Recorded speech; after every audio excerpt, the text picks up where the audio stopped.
see most of the human race killed off because it is unworthy. It is unworthy of the gift of life. I don't care what society thinks. They're nothing anyway. They're no better than me. Until we hear the safe word, we will not stop.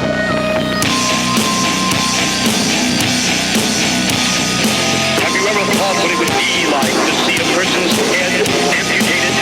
Think of things so horrible that the human mind cannot imagine them. To see all this and more when you see on stage, in person, that crazy mix-up.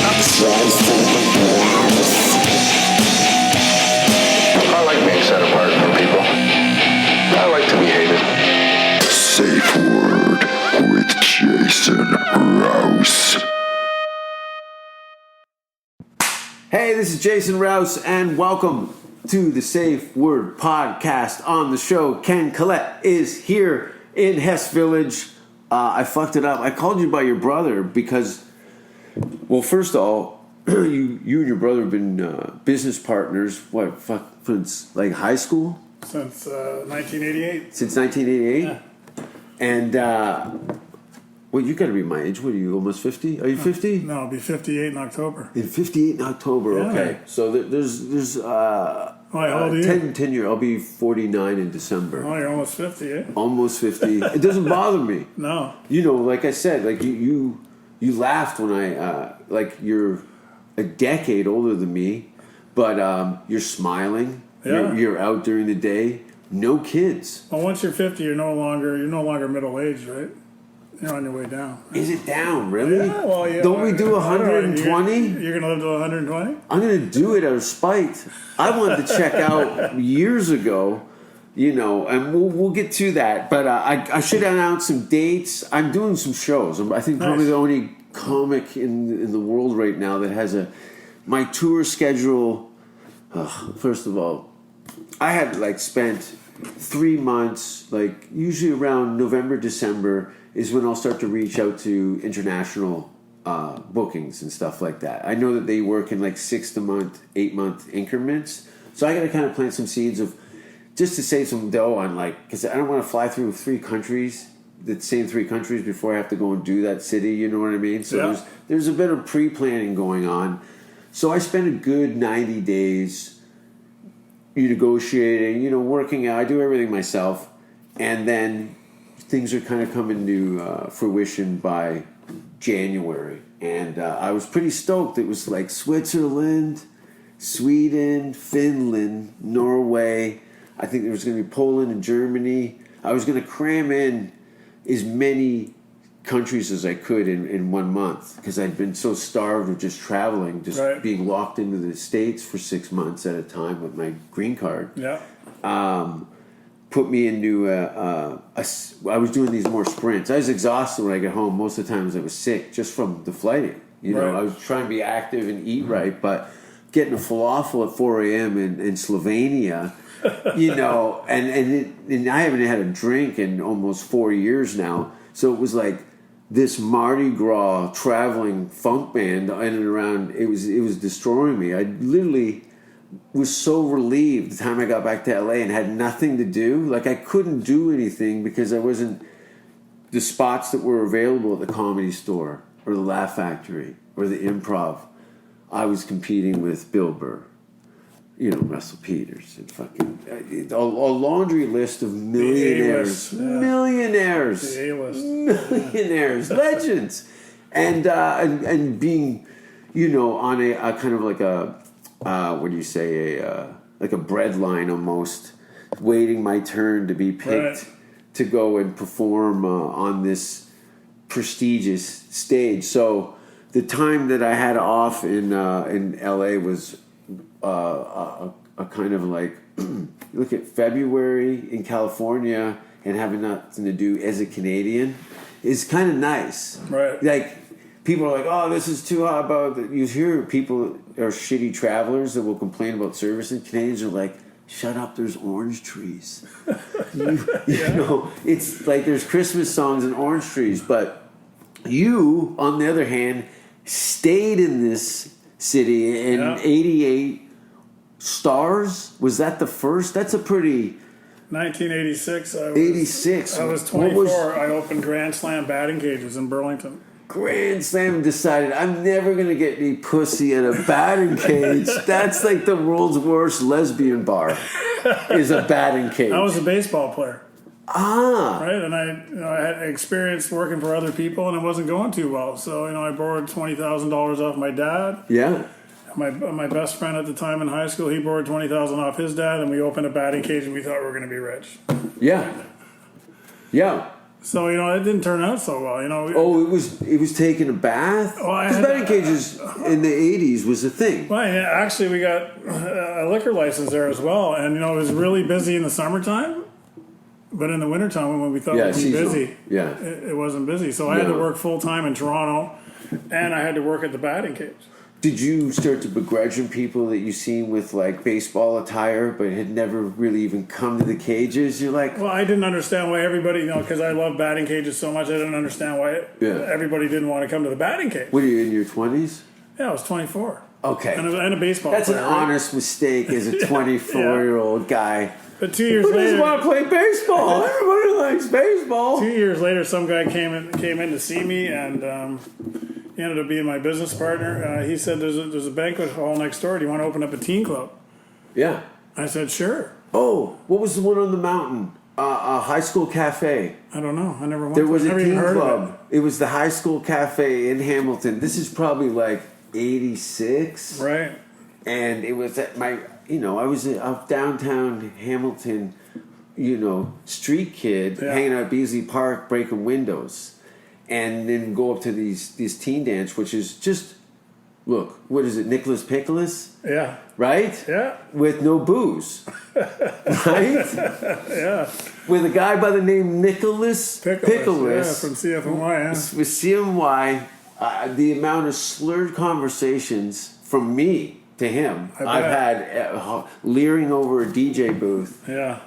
Anyway. Well, those were the stars of our time, right? The radio guys were stars. Sure, right? and definitely, I'm going to save it for near the end, but just so I don't fucking fold, but Martin Streak, you know, the only person he would giggle when I try to talk him out of it. He put me on live radio. Who would even let me near a microphone? Yeah. And he'd go, oh, it's going to be fun, it's going to be fun, go, shh, just wait till the commercials. Anyway. Teen dances decide very lucrative. In that period, there wasn't a lot of nightclubs. There wasn't anything for young kids to do. Yeah. And is this in the same space as the batting cages? No, it was next door. It was next door. So the batting cage was still there. So we opened Stars. It's like a warehouse area, if I remember correctly. No, it's on Plains Road. Yeah. It was like a funny building, and it had a big, huge banquet hall, and that's what we took over.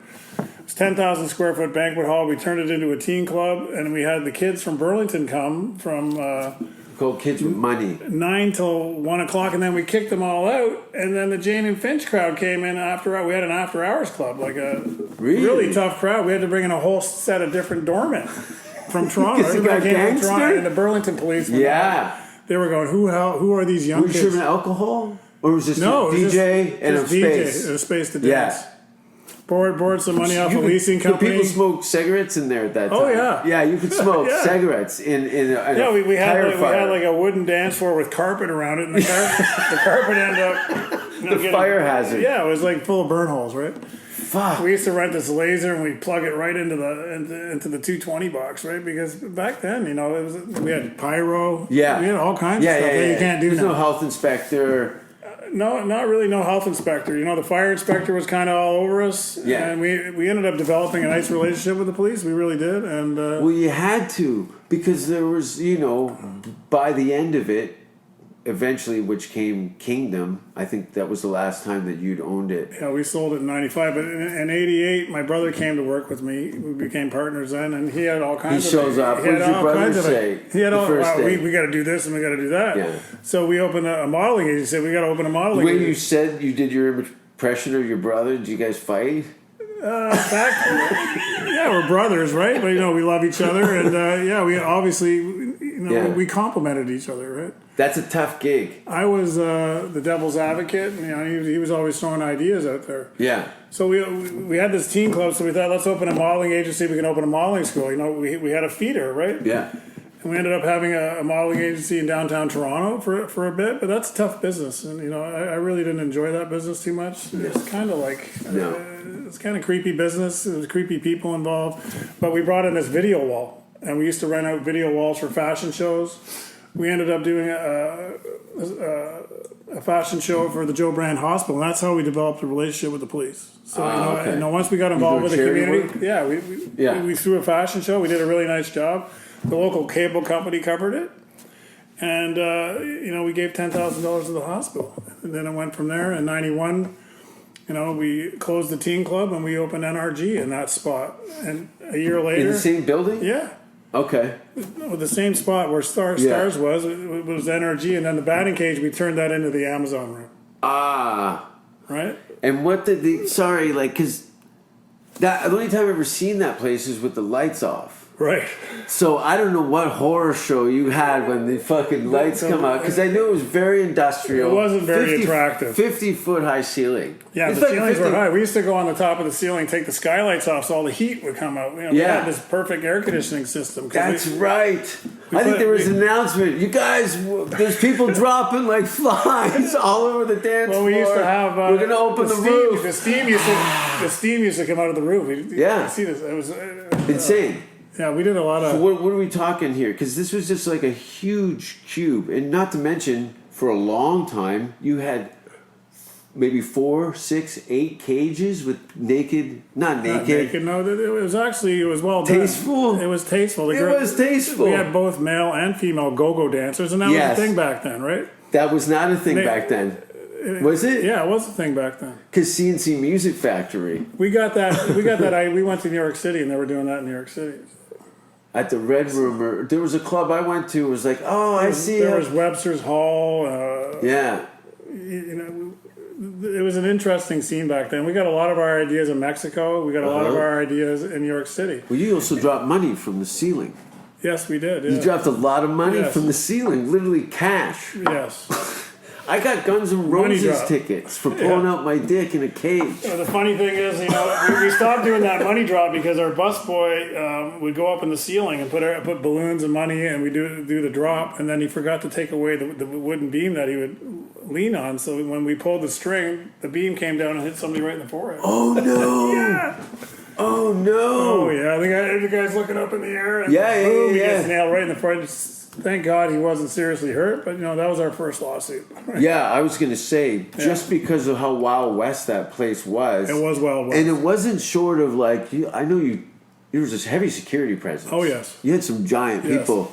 Oh, and we also had the local police. They were there at the front door every night. So. Yeah, you had to.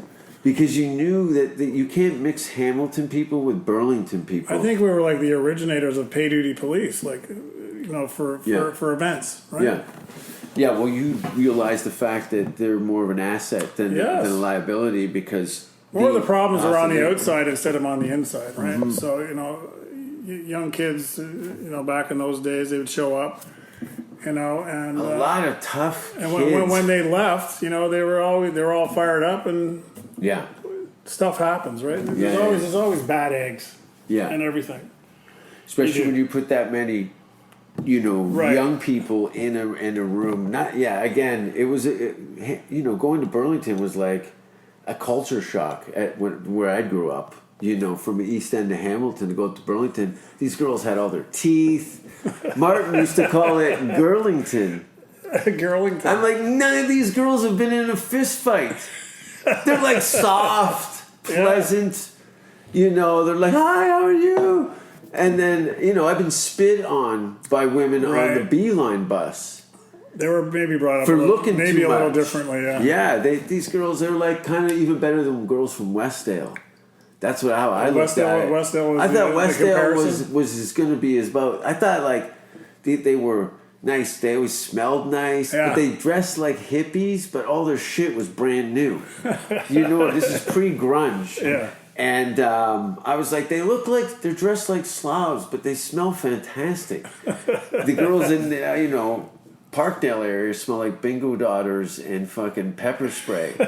You're getting a different type of lady there. I had a whole adjustment meeting girls. Whereabouts in Hamilton did you grow up? Ottawa and Barton. Right. You know. Actually, it's getting revitalized there a little bit. It totally is. But The artists then it are gets moving dark. Yeah, That's then it the gets thing. dark, yeah. Every time I'm walking up the Jolly Cut, I look over. Oh, there's a factory. There's a great lake. You can see a major city over there. There's tons of beautiful. green, It's a beautiful spot. And then a junkie will stumble out of the bushes and throw up in front of my Barton feet. and Sanford. That's where you guaranteed some action down there at Barton and Sanford. You know? That has been probably one of the most the consistently Hamilton streets. Right. There's just dirt on everything. Right. The children have just got hockey pucks of pollution in the corner No, of their but you're eyes. talking about late at night after 10 o'clock. Yeah. The freaks come out in that neighborhood. Totally. Yeah. You got a lot of free range psychos. Like, Yeah. I've lived in Los Angeles for 13 years, and What's that? They're talking about the homeless a lot on the news. I think What's that like? I think there are probably 70,000 homeless people. That's a lot. That's a lot. It's Are they a lot. all It's congregated in disgusting. one area? Look at look, downtown Los Angeles looks like the fucking purge. This is 8 months previous to all this Right. COVID. So When did that start happening? downtown Los Angeles, Yeah. I think it's always been a hub for like just heavy drug users, and they come up into where the money is in Hollywood. Sometimes Yeah. they walk all the way into Beverly Hills. Well, I guess the weather's good too, right? So You could sleep on the fucking road, and they Right. do. They shit in pizza boxes. Right. I literally would make, I juxtapose kind of graphic things with Hello Kitty to make these Jason Rouse-isms, and shitting in a pizza box right. is something I've done at parties. And when you see someone else do your bit, it really gets under your skin. Causes resentment. Yeah. I'm like, this guy's a fucking hack. I'm the shit pizza box guy. I've done it. They're stealing my stuff. They're stealing my stuff. The bastards. But no, definitely disgusting. Blood, piss, and shit all over the Right. sidewalks. And to this day, I You'd wonder why these people aren't getting COVID, eh? Well, this is the thing. They have an immune system that's Oh, off the through charts. the roof. Also, ringworm, fucking gout, rickets. How old do you think these people are? Is there is it all over the map? Or? Oh yeah, definitely. You've got everything from like old school elderly mental patients to like teenage failed actors / heroin addicts, and you can go on YouTube. Occasionally, I'll go on and just pull up latest downtown Los Angeles outbreaks, and you'll see it's scary. Like I'd taken a bus from Vegas.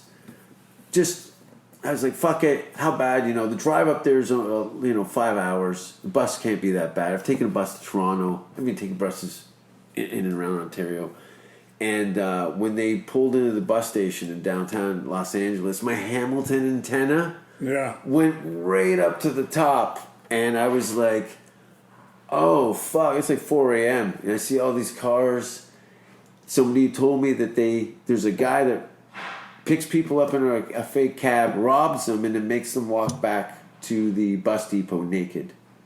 And he says, there's another one. They come in every week. There's people, he just robbed them at gunpoint. Like, it is a disaster. Yeah. And yet it has a New York, Manhattan vibe to it, because it's the only place in the city that has large-scale buildings. So I'm talking to you, and this is based on your experience. Why don't you think the mainstream media is covering this?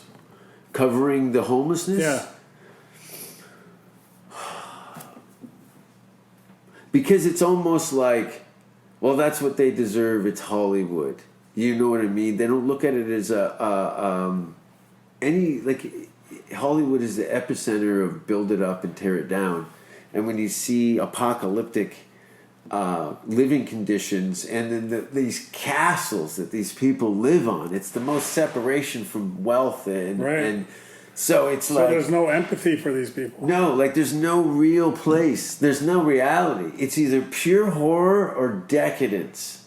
There's no middle class, right? And it's all celebrity. It's all, I call it Goof City.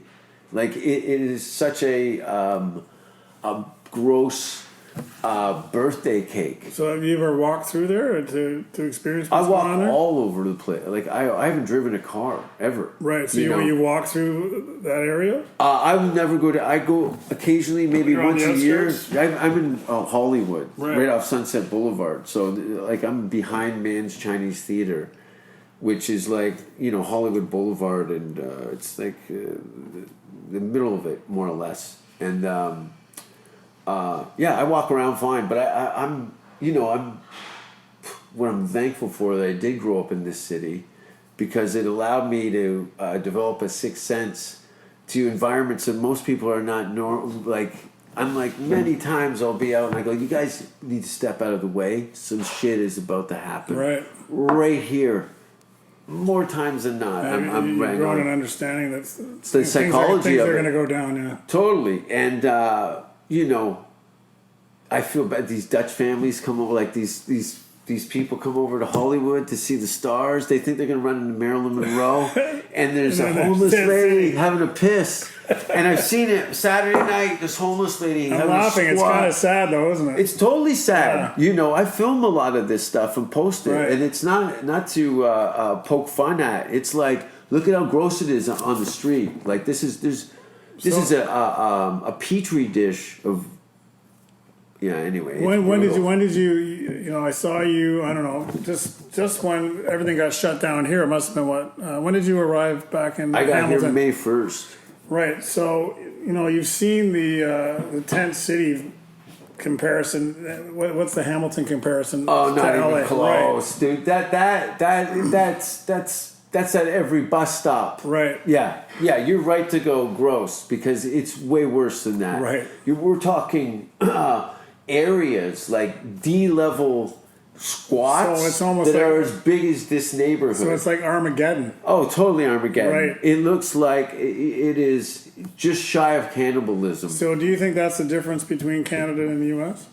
Yeah, we have very much we traded military for health standards. Yeah. That's it, really. Right. There wasn't enough people to protect what we had anyway. Right. It's, 3/4 the size of Russia with a third of the population. These are my thoughts. I think Canada has a population of roughly close to 40 million. The States is over 300 million. I think it's got to do with the weather, right? Oh, sure. Right. So Sure. We know that, look at, minus 30 can really change you. 70,000 people can't live in a tent in No. a city in Canada. No. It's Well, they have the same issue up at Vancouver. The climate is light enough that at the least they'll drown in rain. but these people are almost like living like they're in the 19th century almost, right? Yeah. Oh, yeah. They're just shy of catapults Right. and horseback. If someone dropped off a bunch of ponies and some medieval crossbows and shit, Right. they would go right to it like fish for water. It's a very, what is it, like a caveman, like a Neanderthal. There's modern day technology. Some guy, his feet are bleeding out of his shoes and he's on his iPhone. Right. You know what I mean?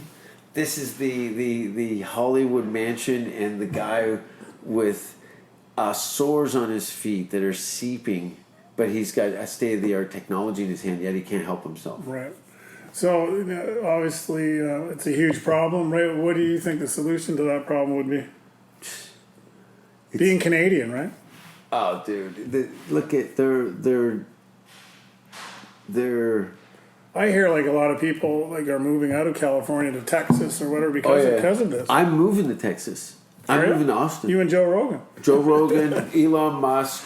There's about a half a dozen other. Joe made some offers to some of his friends Right. to move to Texas with him. Right. Some of them accepted. Some of them declined. Right. It's that Sam Kinison joke. Move to where the food is. Right. I didn't want to get it. I came to Hollywood to kind of hit it like how Tom Green had approached his craft. Right. To fuck it up. Right. You know what I mean? Yeah. Tom Green broke television. Yeah, he did. He fucked television. Great guy. Talented guy. Funny guy. Broke. This is what Canadians do. Oh, they're so nice. And then we put pee in or take a shit in the cat box.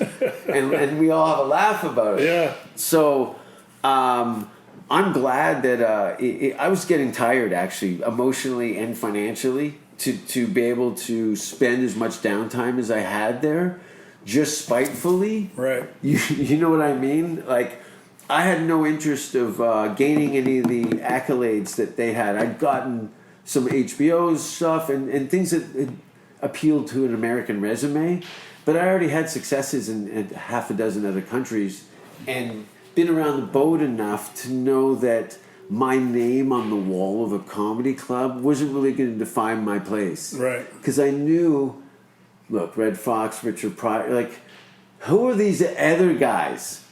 These guys are all icons. It's clearly there's something dissipating. Who was your favorite comedians when you were growing up? When I was growing up, everyone's saying Bill Cosby in their head right now for a bunch of terrible reasons. I never liked Bill Cosby. I didn't find him funny. No, but I enjoyed a good story. I didn't mind the cartoon. Yeah, Fat Albert. Yeah, that was good. Great. I was younger as a kid. I loved it. Yeah, I liked cartoons when I was a kid. Totally. We were definitely... Flintstones and Scooby-Doo. There used to be some fucking hamster cage at Eastgate Square that parents would drop their kids off. It was all carpeted, and it was in a circular thing in the middle of the mall, and it had TVs. It played the same Spider-Man. Yeah. Only Spider-Man or something, and kids were eating popcorn off the ground, scratching their assholes, touching the fucking handle. It was a petri dish where you could just leave your kids. Some parents wouldn't come back. They'd have to sign a form and have a secondary contact number because they had problems. They had to shut it down because parents were abandoning their kids at the Spider-Man booth.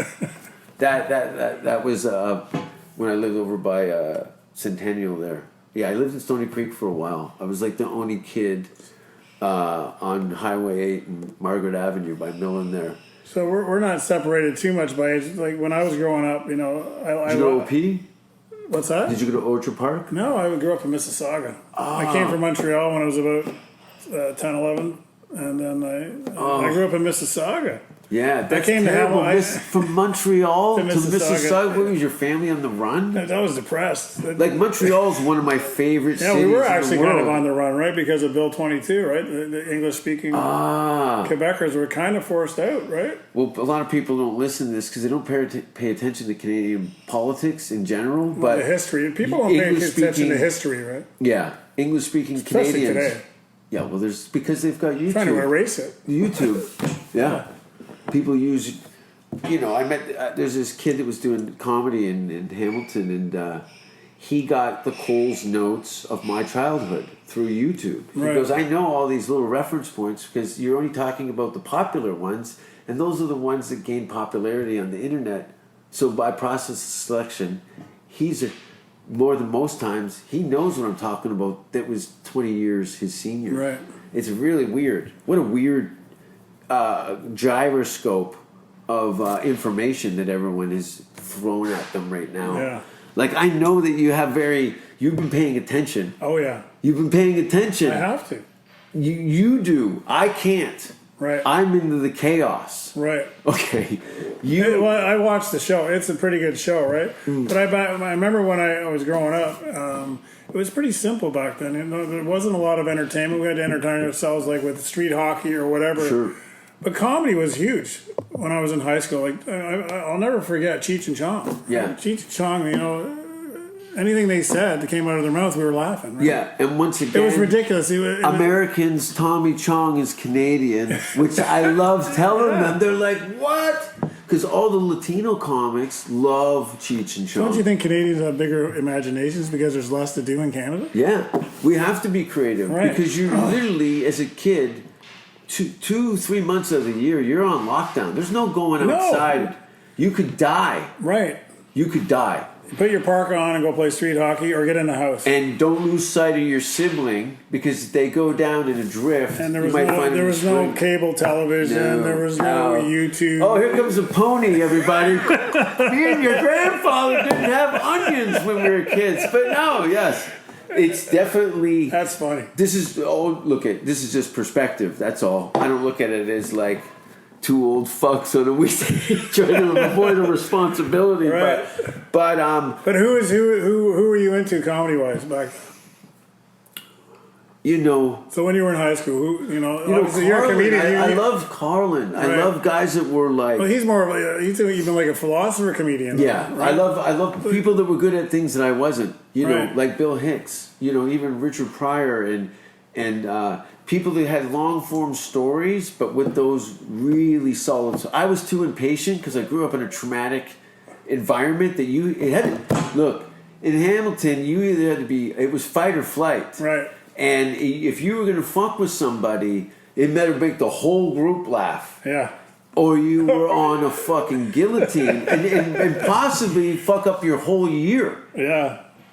So I understand when that I hear somebody go, oh, they're so relaxed. Oh, yeah. How do they get away with talking that long with no one throwing a bottle at them? I couldn't believe it, But again, like.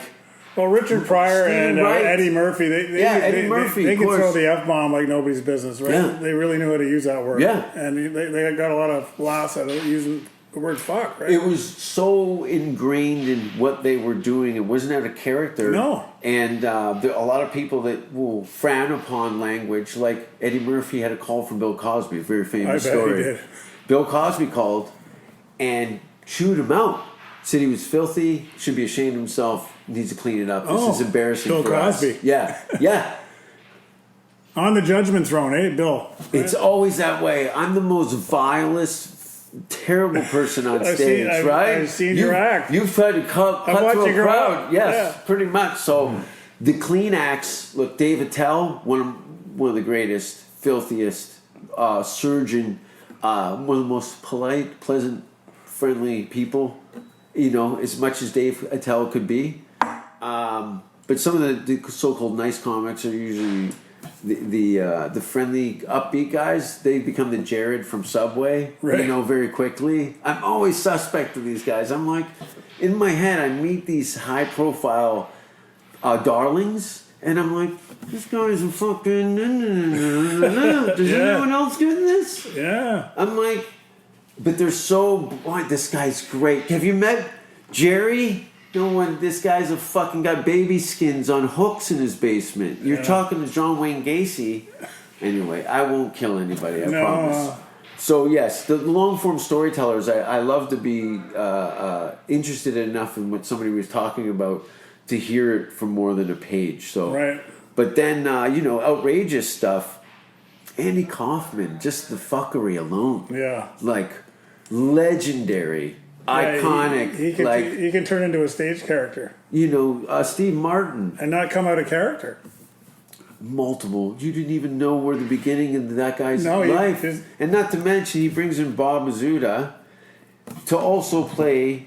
I met him. Right. Unfortunately, I never met Andy Kaufman, but I was lucky enough to be at the Improv one night when Bob was there discussing what his process was, what he'd had to do for George Shapiro, and Andy and him have to come in and out of the room with makeup on until George couldn't figure out who was who. Right. Then they would go on with it. But until they had that thing that they had, he couldn't determine who was playing.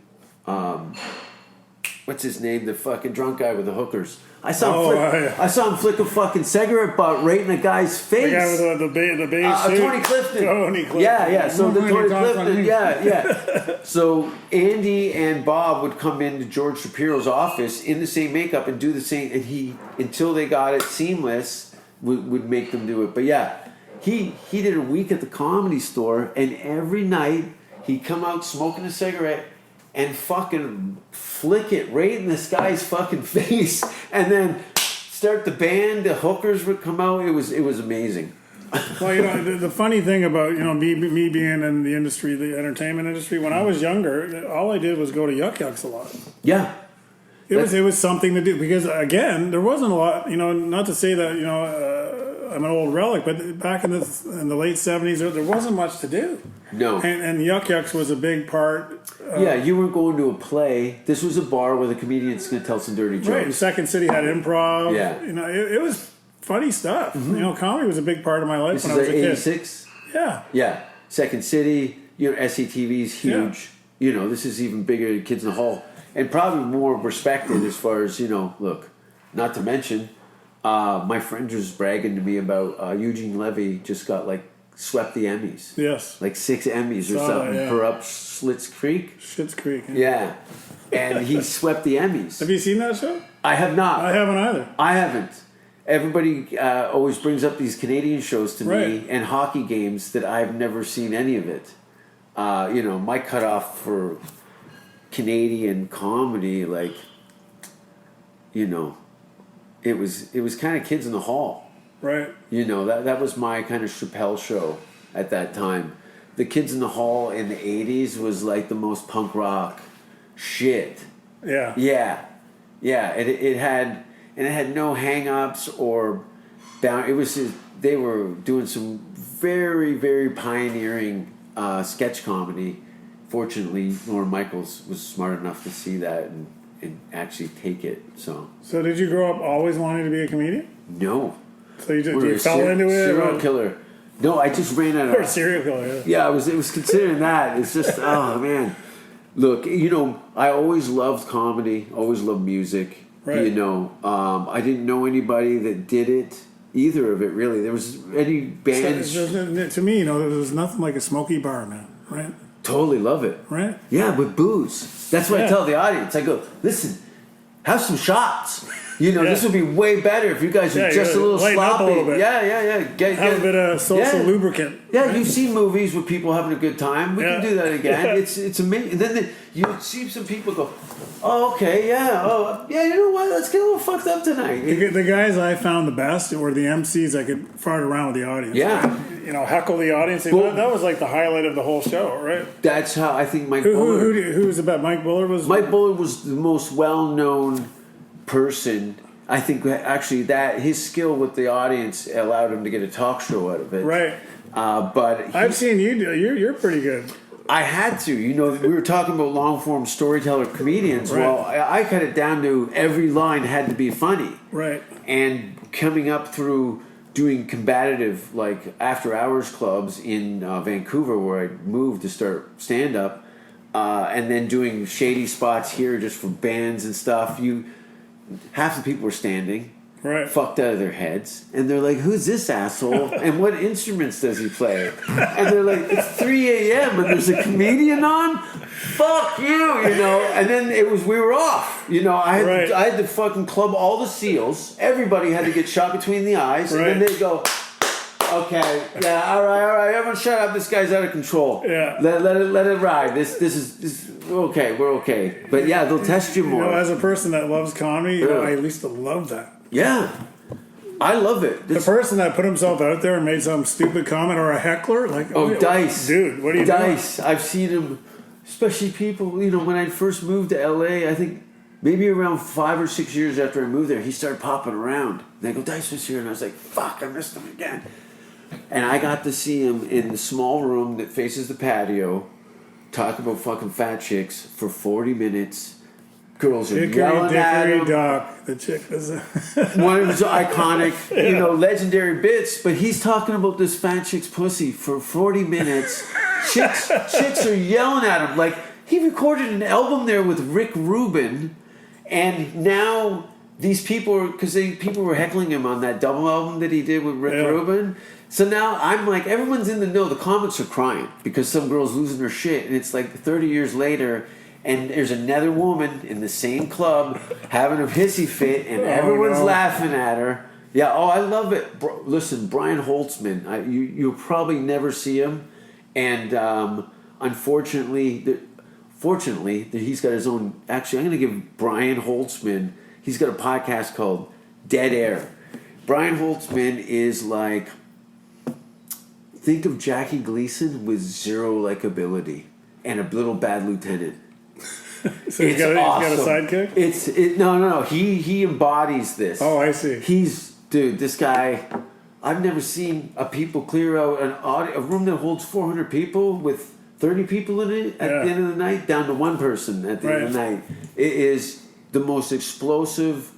It's pure glass. It's just broken glass rubbed into your ears, and the people that embrace this, when they see people like they do at my show, you know, somebody stands up and they're like, "Oh, this is gonna be great."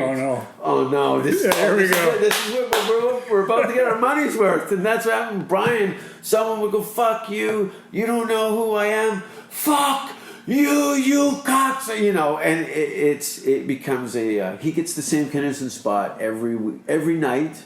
Every night, I think he gets a Kinnison spot every night at the Comedy Store up until this COVID. And I'd be exhausted because I'd be sitting at the patio of the store, you know, 10 o'clock. He doesn't go on till like 1:30. And I've been doing, you know, Cirque du Soleil with a bunch of weirdos on the Sunset Boulevard.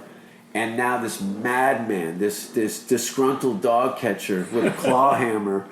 And to see people stick their heads under the blade, oh yeah, I'm with you on that. I enjoy a good public execution. They are great for the ego check. Some girl, you don't know. Oh, it's always some girl, are you going to say something? The guy's like, oh, fuck. Yeah, sorry, go ahead. You know, there's nothing that lights up the spirit more than laughter, right? Yeah. No, I think it cures cancer. Well, I think it does. It cures a lot of things, right? Totally. I think as far as essential services, you know, seeing comedy is probably a lot beneficial than some of the pharmaceuticals that they're offering now.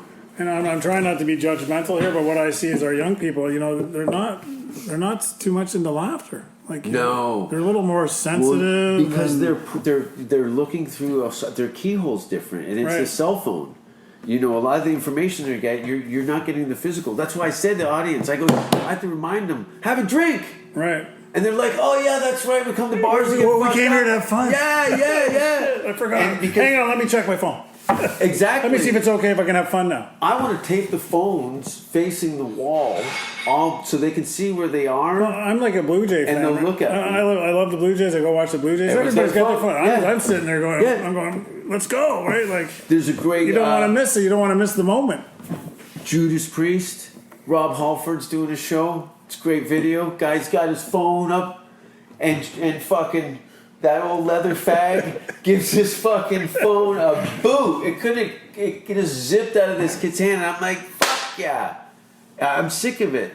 You know, the phones. But people are trying to capture something so they can exploit you with it later. Most of the people are hoping they're going to stumble into some sort of successes by a freak out that I might have. Were you ever on the university circuit? Yeah, I got Campus Comedian of the Year. Has that dried up for you guys? Oh, that dried up 20 years ago. And what is the reason for that?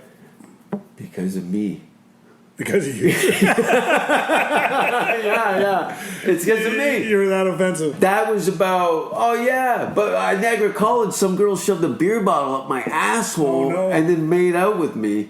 Isn't that weird? Yeah. I didn't think it'd go in that easy. But I think I was leaning too far into it. So it dried up 20 years ago. Oh, yeah. Because what happens is the Americans have this college university circuit. It's super lucrative. You know, guys are making hundreds of thousands of dollars a year just doing colleges. And that's what I heard. NACA. Oh, this university circuit. Well, they've got something in Canada. If I can make a third of that money, I've got a decent career in Canada. So I was like, great, I'm gonna get me into these colleges. I'm at the right age. You know, I've got some things that are at least on television that they could put on a poster and start doing these college gigs. Well, I won Campus Comedian of the Year in 98.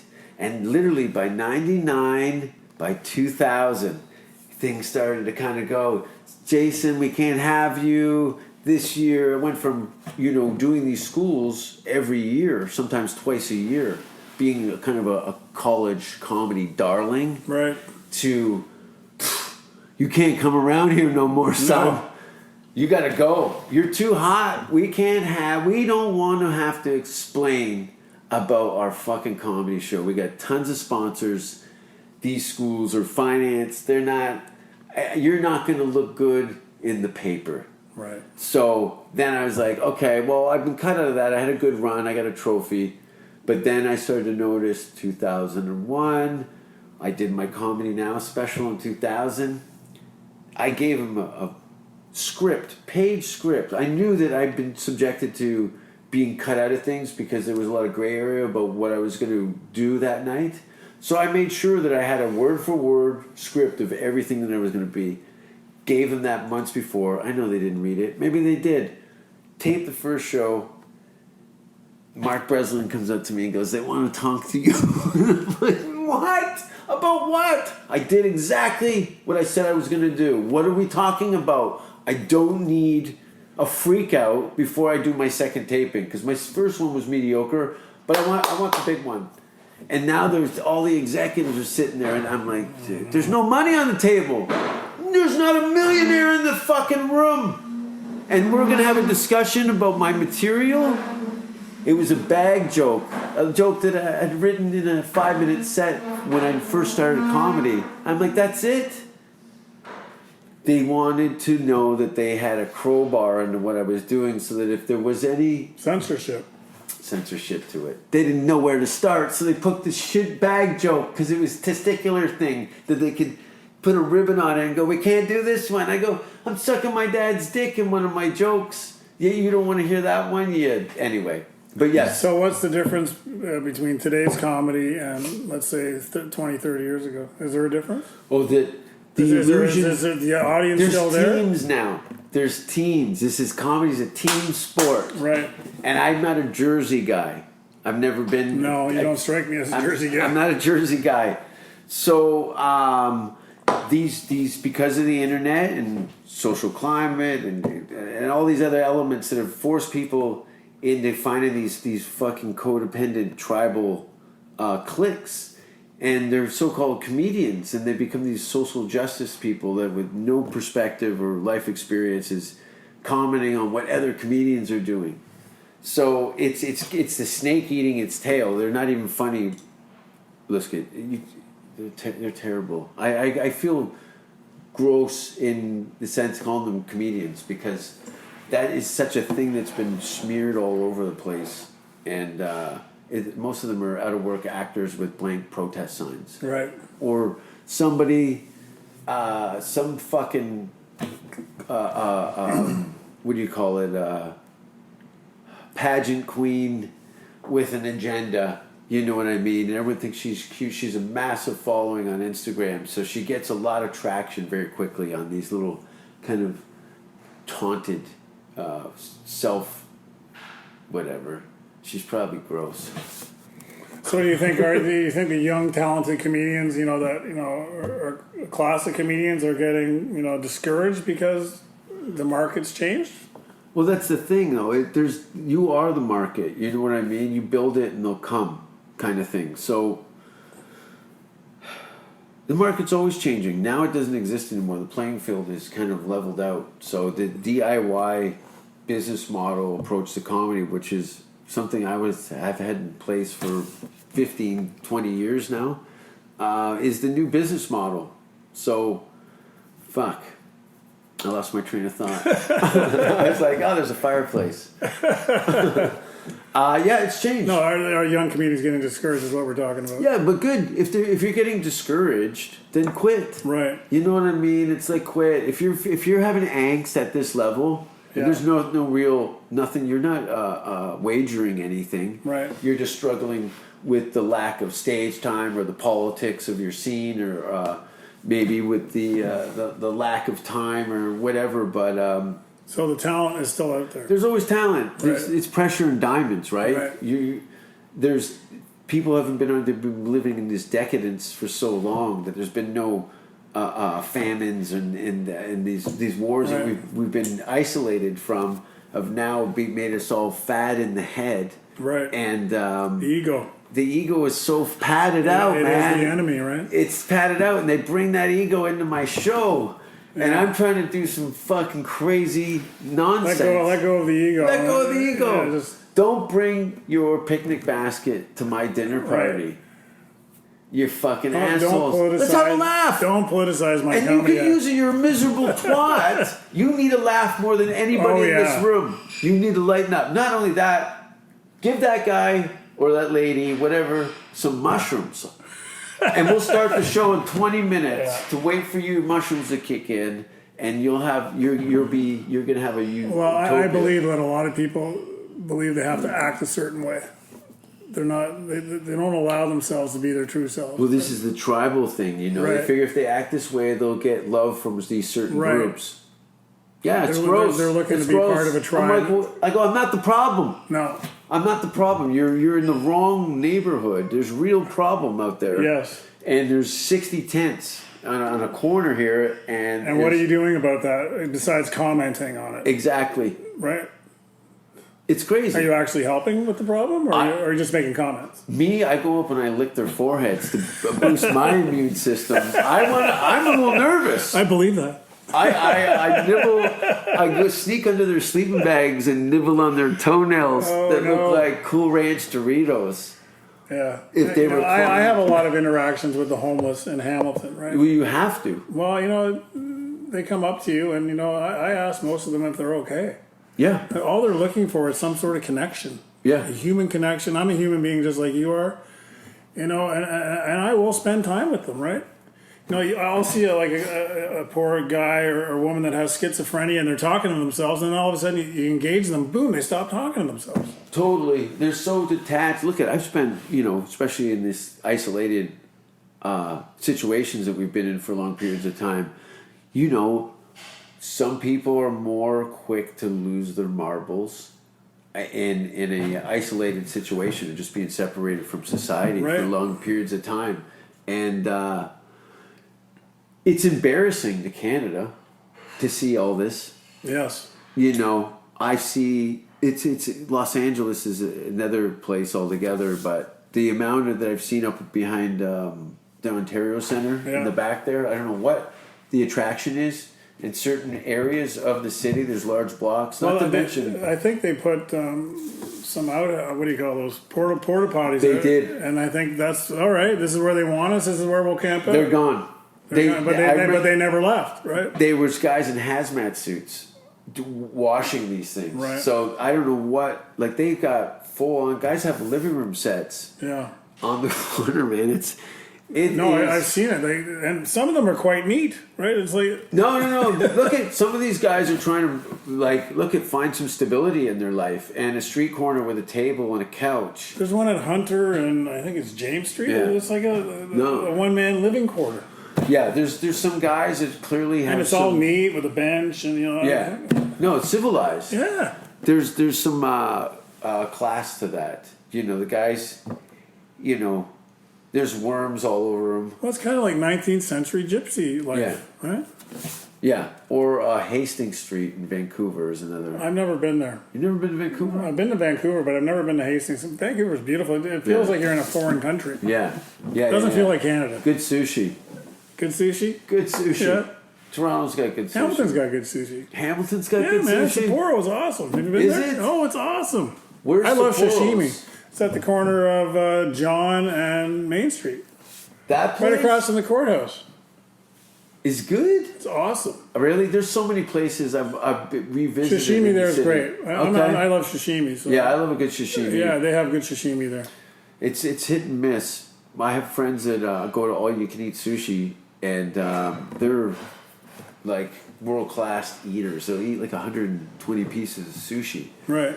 And then, but what the asshole does too is he balls up a lot of the rice and puts it in my jacket pockets Does he? for me to find on the bus. Right, nice. Yeah, you think that's funny? Yeah, I do. Yeah. He also, Good for him. you know what he does too is he takes his buddies' cars and throws garbage bags in the back of his car overnight, so when they come up with their car, it smells like trash.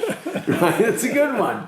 Isn't that great? Yeah, will you get him back or just let him get away with Are it? you the practical joker in your family? Me? Are you just the guy that goes, wow, that is terrible, that's hilarious? I'm not much of a practical joker, but I see the humor in a lot of things, right? Okay, yeah. You definitely have to gain just a simple walk around the neighborhood. What's happening? Speaking of the neighborhood, you've been running a business here in Hamilton. Can we hit pause? I gotta go to the bathroom. Yeah, go to the bathroom. Just because now it's all I'm starting to think. Oh, I gotta tell you though, these bubbly, sparkling the bubbles? waters. Do you have a hand in this? Is this something to do? No, is man. this local? No, it's what I drink, right? You said bubbly like 3 times. You just like saying bubbly? No, I just like the name of it. I like You the taste love it. of Look it. how happy you are. Yeah, man. This is equivalent Gino. Do you like it? I enjoy it, but I also my buddy uses the squirt in kind of flavored thing without the carbonation. Yeah. It's the carbonation. I'm all about the no sugar, right? I try to stay away from sugar. So. Yeah, sugar is. I'll go and eat like 6 butter tarts off the that 24-hour store on the corner. Right. I've eaten some interesting things. I bet you have. A homeless girl in Slovenia was probably the worst thing with coleslaw. I couldn't even. I'm like, I've turned into my father. But you've left the city. Oh, yeah. You've been on vacation. Of course. Where is it? Like Mexico, like every other Canadian? No, I've been. I like the Caribbean. Yeah. Yeah. How long is that flight? Well, it depends on what part of the Caribbean, right? Southern Caribbean's 5 hours. St. Martin's bad. a nice place. A lot of friends I've go been and to see more. Barbados. I've been to. You like tropical island? Yeah, kind of I lifestyle, like the ocean. Beaches, There's nothing like the Pacific coast in Mexico. Something really spiritual about the Pacific Ocean. Well, you lived in California. There's something about the Pacific. South Compared to the Africa. Atlantic. That's the Cape Atlantic Town. Ocean, right? Yeah, I had like a kind of like, wow, Yeah. this is crazy. Yeah. Look at this. I am nothing. Right. I'm dog shit Just a on the speck. beach. Yeah, Yeah. this is like, they've been doing this forever. Yeah. So, and, I'm sitting here like a jackass with some calamari and a cafe latte watching the sun go Yeah. down in this beautiful just cradle of life. It's humbling. you know. Yeah. I've Traveling's great. spent a lot of time in southern Florida. My mother lives there. I love Florida. It's a retiree, isn't it? Oh, it's God's waiting room, right? Isn't it? Because of the fentanyl, though, right? Oh, yeah. They got a big pill problem. Yeah. And the retirees, yeah. What a weird... You put people with weak hearts and jet fuel in the same Yeah. city. Yeah, no, I plan on going to Miami just for Cuban food alone. I heard it's Miami, outstanding. I love Miami. Have you Good been to food? Miami? No. That's a great place. No, I'm looking forward... It's an international place. I'm stuck. Not stuck. I'm going to be in the States for 6 months, and I plan on visiting, more than Los Angeles and Texas. I'd like to get a trip into New York, but... People from all over the world go to Miami. Yeah. Really nice, classical hotels. It's a beautiful spot. I've been going there once a year for the last 5 or 6 years. Yeah. And Cuban food, delicious. Do you mess with it? No, I've not. The cuisine and Spaghetti and meatballs in Miami. The cuisine in Miami's Americano, man. It's just like if you want to go into the local areas, then you're taking your life in your own hands, right? Like, Okay. There's a bit. Yeah. You South live Africa. in the States. There's a bit of a separation between Yeah. the certain areas you don't go to. Not only areas, block to block. Right. Like, I never realized it was that kind of structure. Right, yeah, you can make the wrong turn. Yeah, you literally... I always thought there's about that signs. when I was in Mexico. You make the wrong turn in Mexico, you're in the wrong spot, right? Yeah. There's a lot of spots like that in the They US. like to say they're melting pot. They're very segregated. Canada, we don't have a lot of... No. You can't make a lot of wrong turns in Canada. No. Barton and Sanford at You'll end up starting a family maybe in 12 Winnipeg. midnight. No, not to mention, if you get... Can you imagine... Like, some people have grown up in very hard environments, going out to, like, the Maritimes for the first time, Yeah. and just being like, what?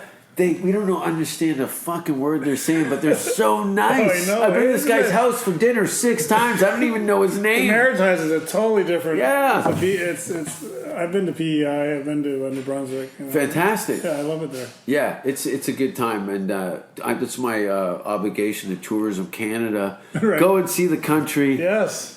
Fuck Winnipeg. Right. My dad says Winnipeg is the coldest city in the world. Yeah, I believe it. Have you been there in the wintertime? No, but I've been to Thunder Bay in February, and that was Oh. minus 40. Yeah. And It's a different kind of animal. no, there's no going outside. You can be dead in 10 minutes. Yeah. This is us Canadians. We know winter's quickly approaching, so Right. we're starting to show our anxieties. A little bit. I'm in Oshawa. The days are already shorter, right? Is it shorter? Days Did we are roll shorter. back? No, but they're shorter. You can tell. Like it's dark by 7 o'clock now. All right, because We haven't even rolled back yet. what is it? No, we already did that, didn't we? We haven't Don't rolled we back. go- We no? roll back end of October. It's usually around Halloween. That's right. What are you doing for Halloween? This place is going to be hopping with Oh pussy. yeah, with 50 capacity per 50. side. That's Only allowed to have 50 people. that's exactly what I'm doing. I'm in the same business, but I'm on the other side of the Right. bar. I'm How are the comedy clubs doing right now? It's 50 people. You know, they So seem to they're be selling out? they're subjected. My shows are, but Are you charging more? Or? no. There's no money. Right. There was never money. Right. That's the thing, right? It was like, oh, I'm going to go to a great college, and I might get some bonuses off the back of it. You know, I look at the math of it. What do you got? Let's say 20 clubs, 500 headliners, Yeah. 5,000 comedians, Yeah. and the college circuit, the corporate circuit, and the club circuit. All right, there's 900 guys out of work. Right. So, and now you're squabbling over the other, whatever, grand nickel and dime. I'm like, I tell these guys, they're like, oh, God. I'm like, this is no money. I know. How do you like this format? Podcasting? Yeah. I do because I like to engage on one-on-one. I like Well, performing in you're large a groups. great conversationalist. You really. Well, I just smoked a huge cannon to I saw loosen that. up. And you have you know your history. People are people are interested in history, Yeah. right? Because that's how we learn. Our experience is our biggest asset, and that's we only learn from our experience. I don't want to hear about somebody's opinion. I want to hear about your experience. That's why I've asked you questions, Sure. right? Because I'm a huge comedy fan. Yeah. Always have been. And vice versa. I love going out to nightclubs and Right. getting fucking trashed. Yes. Or used to. Right. I had a lot of fun. I've logged in a lot of hours Right. between your handful of ventures. Right. What is so Stars, Energy, Kingdom, Fever, Funky Koi, Monkey, Funky Monkey, Diablo, Koi, Diablo, Sizzle. Coggle, Currently Koi Sizzle, Sizzles, yeah. Koi Sizzle. Okay, yeah. So We had some clubs in Oshawa. 10 nightclubs over 30 years. Yeah, more than that. That's pretty good. Remember the Yeah. ballroom and the Yeah. syndicate? Yeah, those were ours too. Yeah. How do you? How do you not? What is the like? Look, you've been babysitting idiots for 30 years. Yeah. Do you know that? Oh yeah, I understand that. Like this is a very rare. You're like the Tiger King of Hamilton. I haven't seen that show. Is that an insult? No, it's terrible. It's terrible. He's a gay meth addict who uses these poor tigers. That's me. To do that. Yeah. I remember you had those cougars for a week, but I thought they were attacking you on the Bruce Trail there. That's funny. See, I know the truth, right? That doesn't offend me. No. You know, when you know the truth, you can't be offended, right? That's why when people stand up at the show and protest, I'm like, that person's in trouble. Yeah. That's a bad. Right. There's something under that. Let's pull back your curtain, Right. Jummy. Yeah. Yeah. What are you hiding? Yeah, what are you hiding? Right. So I love getting pedophiles angry at me. Yeah. They get really angry. So if you're angry Well, at my your show, story about Bill Cosby giving Eddie Murphy. shit, right? You know, like, where are you coming from, Bill? Richard Pryor told him to tell Bill to shut the fuck up Right. and have a Coke. Yeah. Yeah. So we're back at Bill Cosby again. You keep bringing him up. I'm going to get canceled. Yeah. Bill Cosby. That's the goal. That's it, right? I should probably hit record now. I should announce some shows. I'm actually performing here in Hamilton. Nice. Probably the first time in about 4 years to 50 When? people. October 1st, 2 shows. I think they're sold out. They're sold out. But we might add a show next week in the middle of the week. I think Tuesday or Wednesday. Tuesday, I think. And Toronto, Edmonton, Calgary, and then back in LA for a bit. And then I'll be doing some shows, I guess, in Texas at some point. Nice. But check out my movie. It's on the trailer's on YouTube. It's called Spare Parts. There's going to be some sort of premiere in April. So if you're in Toronto at that time, please come out. And if you're drinking and driving, make sure that gun's not loaded under a seat. It's bumpy out there. Yeah. Thanks for being on the show. Well, thanks for having And me. It's fun. do you have anything to plug? Do you got do you do social media? Yeah, Yeah. We're on Instagram, Sizzle and Koi. We're also on Facebook. Yeah. Events coming up? Currently, we're open. Surprisingly, we've been busy. Yeah. We're following all the guidelines from the local health department, and Yeah, people are actually coming and they're having fun. So, Yeah. we're open 7 days a week. We're open late, so if you're looking for somewhere to come and hang out late at night, Come down we're to open. Hess Village on a Hess Friday Village. to Saturday. Not to mention Don't believe all the hype. Hess Village is it's been in Hamilton, for a long time, and it's a very safe place to come. Yeah, people villainize it. I have friends that have been business owners here for forever, and look, I've never had any problems here. It's the mainstream. They media. want to isolate it. Mainstream media likes to make a story, right? Of course, right? I've had these conversations. Fake news. It's all over the place. Yeah. And I'm going to spread some more rumors and fake news about everything. And thanks for listening, everybody. And happy Halloween. Oh, this is the bonus section. This is a part 2. Part 2. Part 2. Yeah, you must speak a little French, right? Mais oui. C'est pas du mon français. Yeah, but you were exiled from... Yeah, exiled, yes. From in what, like 85? No, 76. You left in 76? No, it's 74. Who was running the show over it? Was this a Trudeau? No, the Parti Québécois. Okay. It was the birth of. Were you one of those 22? kids that were like having to fight every day in the neighborhood? I learned how to take care of myself. Yeah. I didn't know it was that bad, because some comedians and friends of mine have grown up in there, and I had a problem there with the police. But anyway. There was the FLQ, it was very political, the language. The cop was right in my face when I would not speak English to me. Right. Like, it was insane. And he kept trying to take me to jail. But I was like, I did my gig. I go, I don't care. He was angry because I didn't have my ID. And I explained to them that I wouldn't carry my passport on me, but I do have a green card. And he continued to berate me in French while my friend did translation, who's local, who's a Quebec guy, speak perfect French. What city were you in? Montreal. St. Catherine Street on Friday night, 2 a.m. He got in my face over a jaywalking. When was that? Like 6 years ago, 7 years ago. Yeah. That's surprising. It was pretty funny because he thought I was by myself and I didn't have access to the language. Right. And my friend comes up, who's a citizen, a local, more or less, who's working now as my lawyer, as this police officer is trying to get me to apologize and threatening me with incarceration. Right. As I stepped off a sidewalk to come back, I saw the cop as people were running up and down St. Catherine Street. Yeah. So he's like, go, we'll get you to jail. And I'm like, I'll go. I don't care. I'm done. And we had a standoff for like a half hour. Was he a young guy? No, he's about my age, maybe a little younger. But he wanted me to apologize, and I would not apologize. Anyway, it was hilarious. But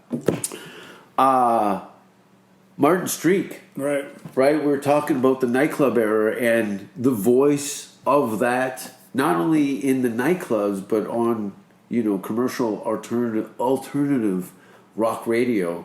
Probably the biggest station in the country at that time, with the most popular radio voice in the country at that time, Martin Streak, who was like just a name. I remember seeing him the first time playing pool at the Kingdom. He was always playing pool, and didn't become friends with him.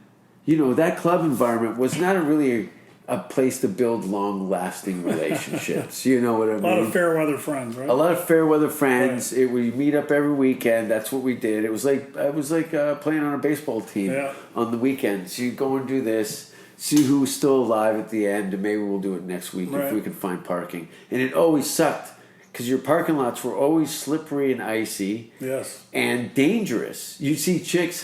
You try not to laugh because you can hear girls' arms breaking.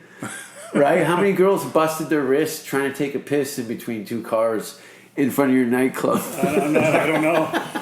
Well, let's go to the video clip. I'm going to show the video clip. I never thought of it. I put together a montage of just local Burlington girls horse pissing.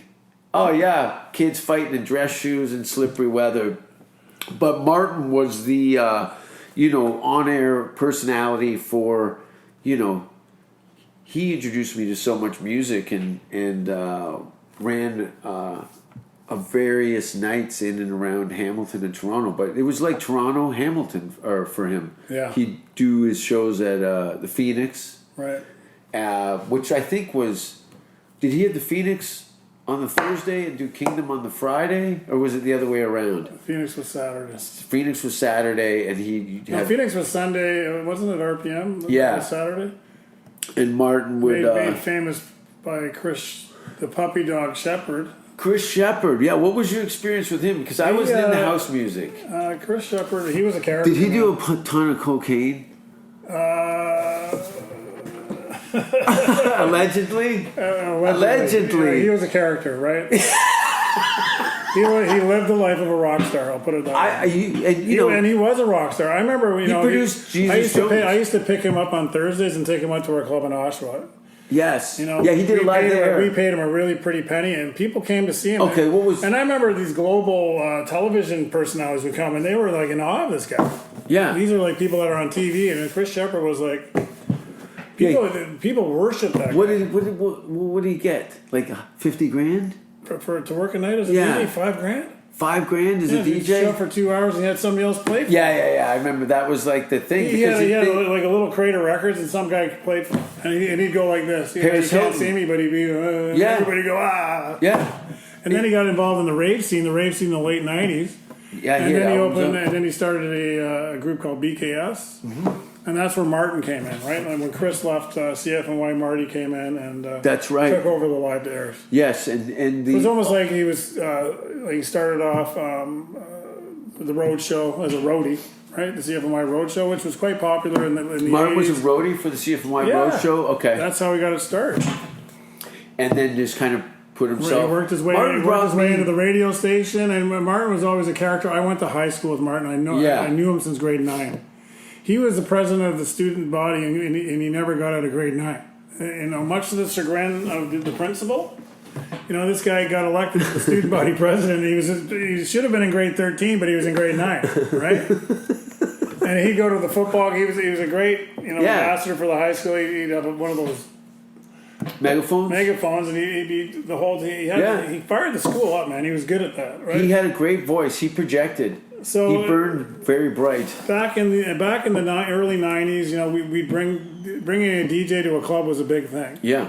So when we opened up Fever, we had this night called Monday Night Fever. It was an alternative night, and we brought Martin out. So it was Monday Night Fever with Martin Street, and that went on for like 10 years. At what club? Fever, yeah.